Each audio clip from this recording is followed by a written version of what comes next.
What do you think make whiskey so special? I really feel like other people find it so special is because of the labor that goes into making both of these spirits. Really, like I said before, there's a lot of pride that goes into making this. Like a lot of these distilleries have family history too as well. So a lot of people, especially in America, lean on like family values, things like that. It's really still. With Scotch, I feel like it's the history behind it, like how far back it goes, and how pure it is. They don't really deviate from much. Like there's a lot of innovative stuff happening with American whiskey and some Scotches too. But like for the most part, Scotch sticks to like very rudimentary, but complex at the same time way of making whiskey that's tried and true.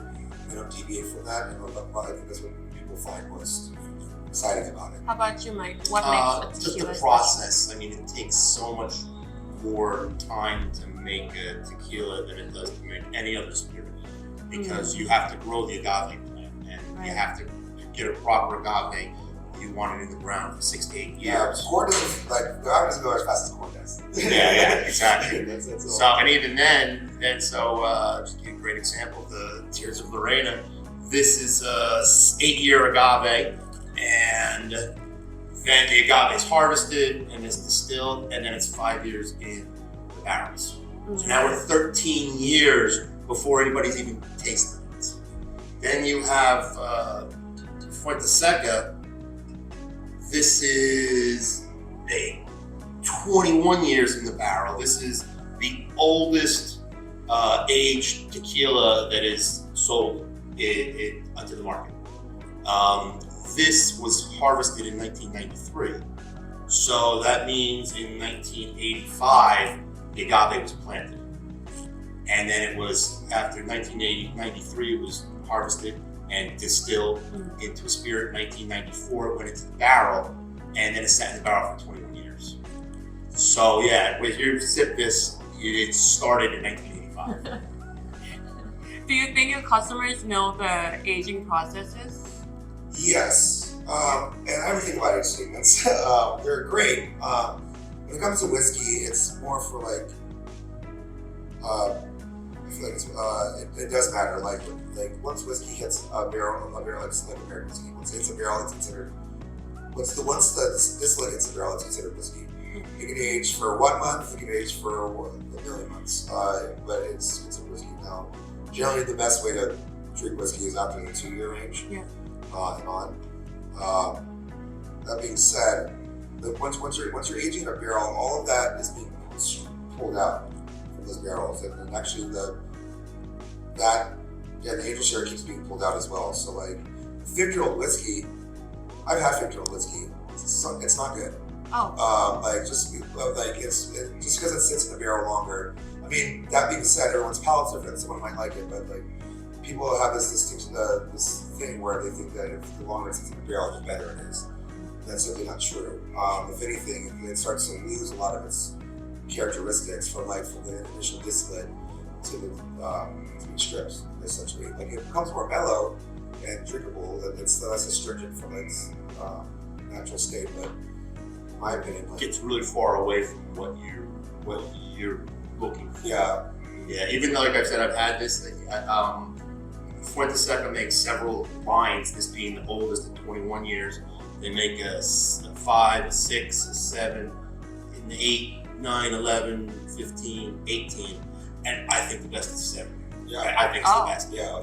Even though this one is way more expensive and aged longer, I think a 7 to 8 year is better. And again, that's my flavor profile, but I think a lot of people do agree with me on this. Like for me, I love a good, I love 7-year-old whiskey, but the farthest I'll get is like maybe 18 years. But I don't think, but when you try and explain it to them, they're not really there for that. Right, yeah. Some are. I've had someone order more whiskey with Coke once, and I was like, you know what? You pay $30, that's fine. But you have to learn how to like draw yourself away. Like, as a consumer, it's fine. How do you pair whiskey with food? Oh, that's fun. I used to put a lot of whiskey feast back home. private ones and different brands. The best way to do it, the best food is chocolate. Oh. Chocolate, nuts, fruit, a room with unscented candles. Like when you're holding a tasting, like a lot of dark chocolates with different cacao percentages. Stone fruit, like dehydrated fruits, things like that will complement whiskey a lot. Now when it comes to like meals, I try to steer away from that because it kind of takes away from the essence of this. And honestly the food too. So if I'm gonna use whiskey and pair it with a meal, I generally use cocktails. Something to brighten it up and still highlight the spirit. But when it comes to food, I like to stick with a nice like, and then you can even like, when it comes to scotches, you can use like nice cured meats, things like that, cheeses. Nothing too abrasive to mess up your palate. Fair enough. And with tequila? Very much the exact same. Yeah. Got chocolate at the end of it. I always like to start the evening with a Blanco tequila, and then we end the evening with an añejo or an extra. So if I was doing a dinner party, do some nice fresh margaritas. Maybe the first course would be a ceviche or something like that, and then towards the end, when we're having dessert, the chocolate cake, the ice cream, then we're gonna have the añejos, the extra añejos. Oh, that sounds so good. Finally, what advices would you give to people like me who just started into the industry? My main one is what I was told as well when I kind of asked this question as we started out, is trust your own palate. There's no such thing as a wrong answer. When you're tasting something and someone tastes something else completely different, they're not more right than you are. So if you're just starting out and you taste a certain flavor, that's your palate. And just learning to there's going to be people that are trained to do this. That's granted, and you should compare yourself to them. You should be able to enjoy the experience. And honestly, count yourself lucky because you get to experience it for the first time, whereas those people have been doing this forever. So it's kind of like a new experience for you. And they don't get to experience very often. So that's what I would say. Lovely. Very much jumping off what Dan said. Drink what you like, but know what you're drinking, especially in the tequila world.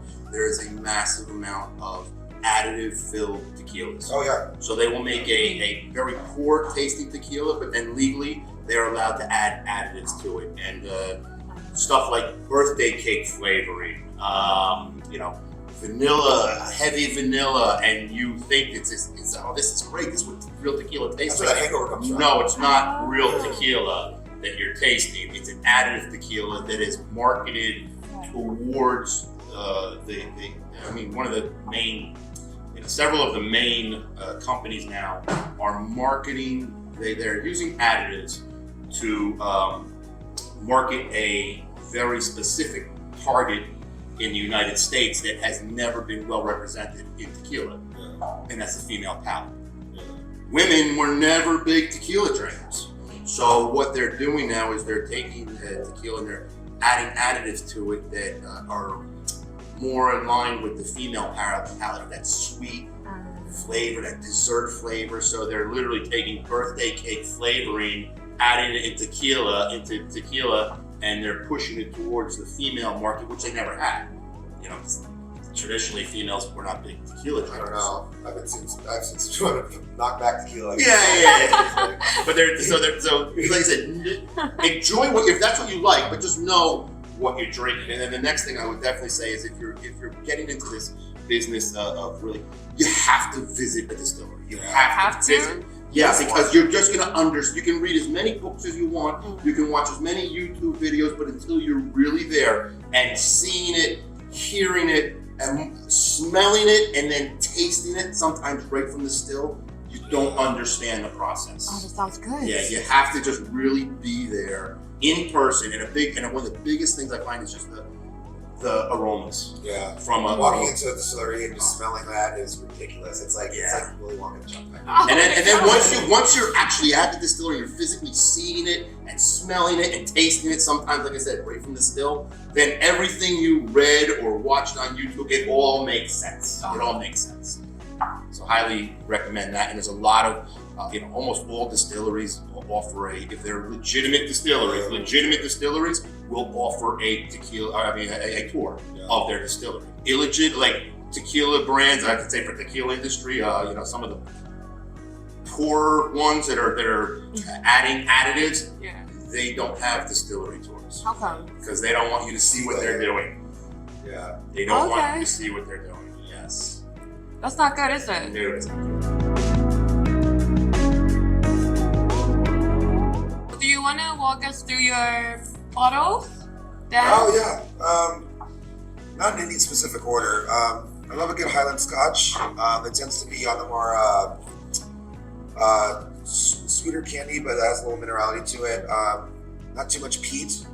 I do love the entire Ardbeg line. They have a lot of booze. It's insane. My buddy Cam is the North American ambassador for it. And there's constantly a new model coming out.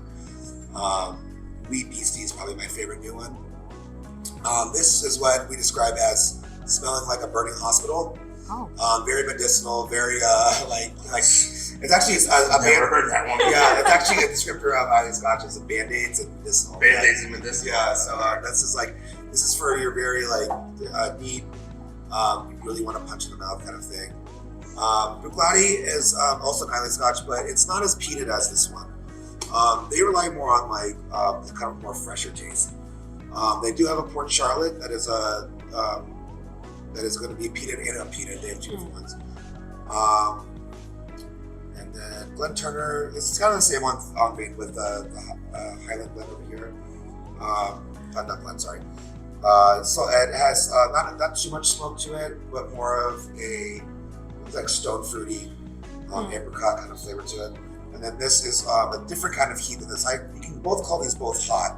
The one's referring to a kind of smoke hotness. This one's a spice. This one you're gonna taste like cinnamon, like winter spices, pepper. That just comes from it's high proof, and two, it's pure rye. You'll get that from that grain. I wish I had more. For now, it's good. Thank you. And tequila? So first we have an extra añejo from Cascawen. So this is 4 years in a ex-bourbon barrel, and it is an old bourbon barrel. Their bourbon barrels are usually 12 to 15 years old, meaning they've done several cycles. So that is sort of why you're getting a light coloring of it. This barrel that was probably used for this is towards the end of its life cycle. And you can usually get about 15 runs, 12 to 15 runs out of a barrel. But once it gets to the end of the life cycle, you just not use it anymore, it starts to leak. And then you'll use a new barrel. And if they were to use a new barrel for the next lot or batch, it'd probably be much darker, the actual color.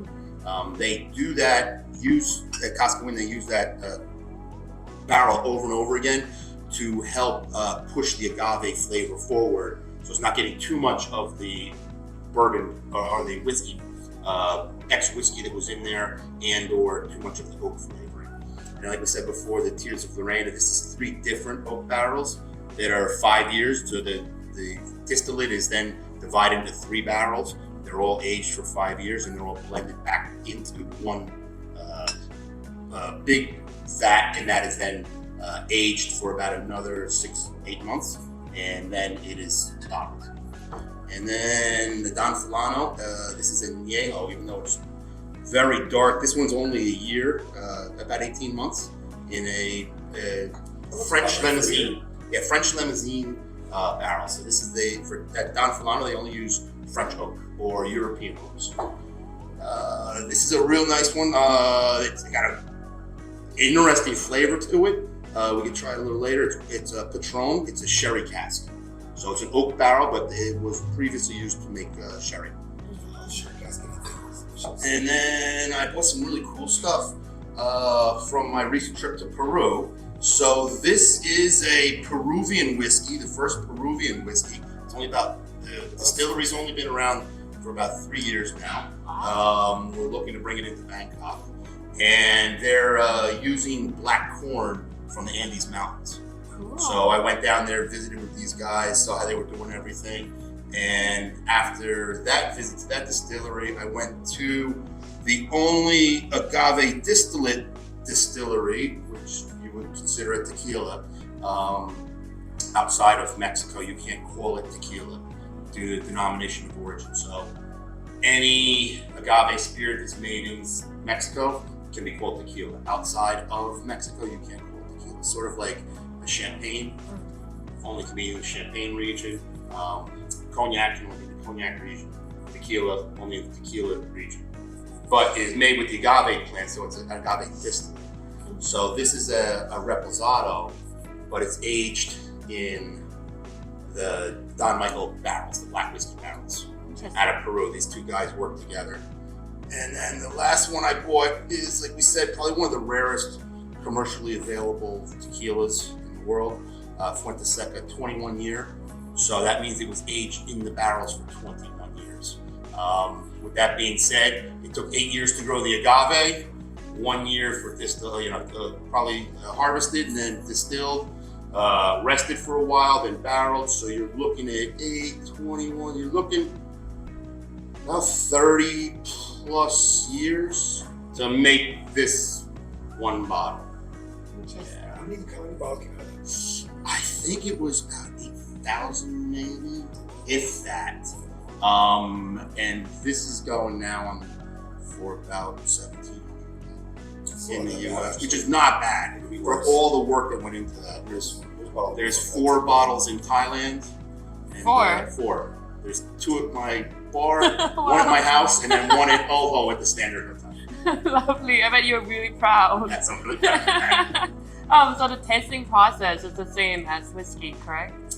Yes, very simple. Yes, the same way we would do. If Dan and I were to do a whiskey or tequila tasting, we could almost exchange notes as to how to run the tequila. It's really just how to taste almost anything, really. Yeah, very similar to wine. Wine, just a kind of, it's, when you're going to taste gin, not so much vodka, you can, but it's like just getting that aroma, tasting it, like breathing in certain ways, it's kind of the same. Well, thank you so much to both of you. Thank you. Thank you.